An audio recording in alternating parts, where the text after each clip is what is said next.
주민들이 동의만 하시면 노후도도 무시하고 진행을 할 수 있어요. 여긴 잘 지어졌네요. 대규모.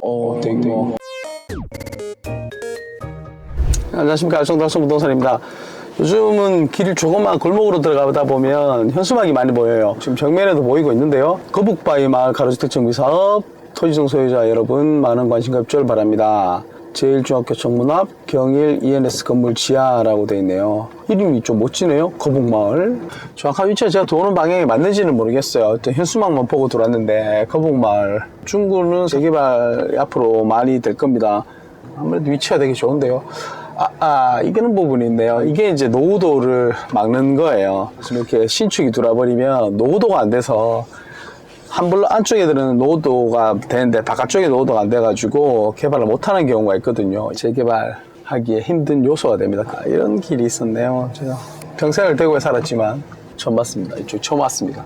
이거 종교시설인 것 같아요. 이게 또 개발하는 입장에서 보면 되게 무섭죠. 종교시설 되게 많네요. 이거 어느 블럭인지 모르겠지만 동의사하고 사업 진행하기가 쉽진 않아요. 그나마 가로주택은 따로 만들 수 있기 때문에 괜찮습니다만은 대규모 하기에는 교회 이런 종교시설 반대 때문에 많이들 힘들어하세요. 저 별로도 꽤 낙후가 돼 있는데 여기도 공공재개발 이야기 나오겠는데요.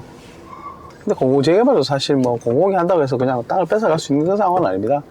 3분의 2 이상 동의 얻어야 되고요. 그 다음에 시공사 선정도 다 주민투표로 해서 진행이 되고, 그리고 또 이게 아파트가 많이 금액이 상승할 때인데, 어제 안 그래도 컨텐츠 만들고 있는데 주택 구입 부담지수라고 나오는 게 있죠. 주거비에 사용하는 부담을 나타낸 수치인데요. 거기 보면 대구가 금액으로만 보면 가장 높은 수치여야 됩니다. 10년을 봤을 때. 근데 지금 그렇지 않아요. 2017년도인가 그때 비해서 수치가 더 낮습니다. 두 가지가 있겠죠. 일반인들 소득이 올라가서 부담이 줄었거나 혹은 금리가 낮아져서 대출 상환의 부담이 줄었거나 하면 부담 지수가 줄어들죠. 도심지 내에는 공급이 좀 많긴 많습니다. 이제 중국 가장 핫하다는 남산동으로 한번 이동하도록 하겠습니다.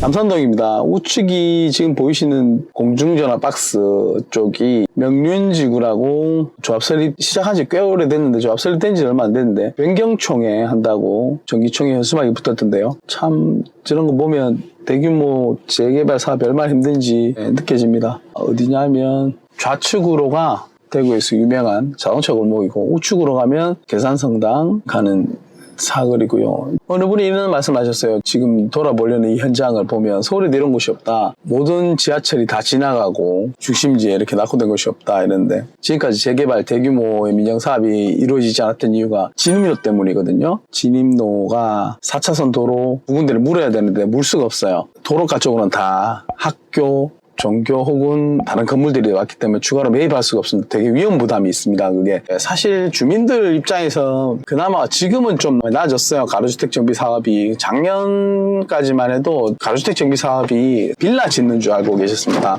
이름이 좀 그렇잖아요. 가로주택 왠지 좀 이상하고 이래서 이게 잘 지어졌네요. 대규모. 사실 대단지가 좋긴 한데 업체들이 더 좋아합니다.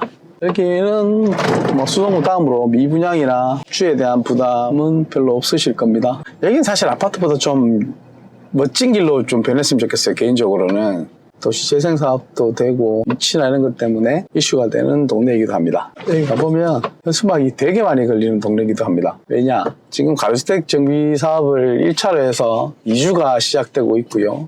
다른 옆에는 조합 설립이 됐고요. 그래서 시공자 선정이 됐고요. 보이시나요? 현수막이 남산동 재개발 800세대 이상 아파트.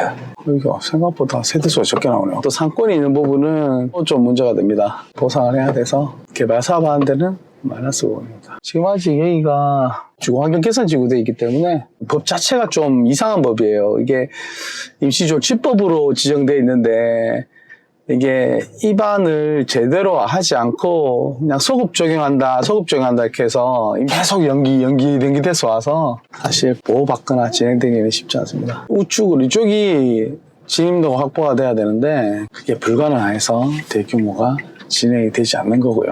우측에 지금 화면에 보이시는 게 이게 다 블럭 단위로 되어 있는 가로주택 정비 예정 구역이에요. 지금 가는 이 도로가 대규모 재개발이 되면 폐도가 돼야 되는데 쉽지는 않아 보입니다.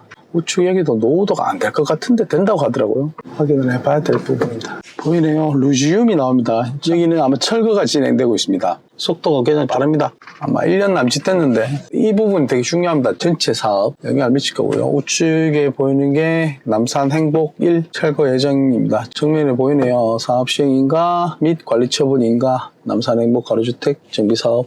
재밌는 부분이 있습니다. 그래도 이게 이렇게 큰 건물 가지신 분들이 동의 안 하시기 때문에 재개발 재건축이 잘 안 되거든요. 그래서 좀 풀어놓은 부분이 있습니다. 가로주택 정비 사업에는 혜택이라고 볼 수 있는데요. 혜택을 주면서도까지 사업이 진행할 수 있도록 일반 도시정비법하고 제한이 달라요. 지대가 좀 높지만 3호선 있고 1호선도 가깝고 이 진행하다 보면 제일 큰 문제가 뭐냐면 이주예요. 이주. 어르신 분들이 많으신데 솔직히 이주에 대한 부담이 되게 크세요. 젊은 친구보다. 어르신 분들은 기존에 있던 익숙해져 계시기 때문에 막상 마음먹기가 쉽지가 않습니다. 2층, 3층도 아마 어르신 분 계시는데 계단 올라가시는 게 여간 힘든 일이 아니거든요. 남산동 제일 핫하다는 남산 행복 1, 2, 3, 4 지구 한번 돌아봤는데요. 오늘도 알쏭달쏭 부동산이었습니다. 감사합니다.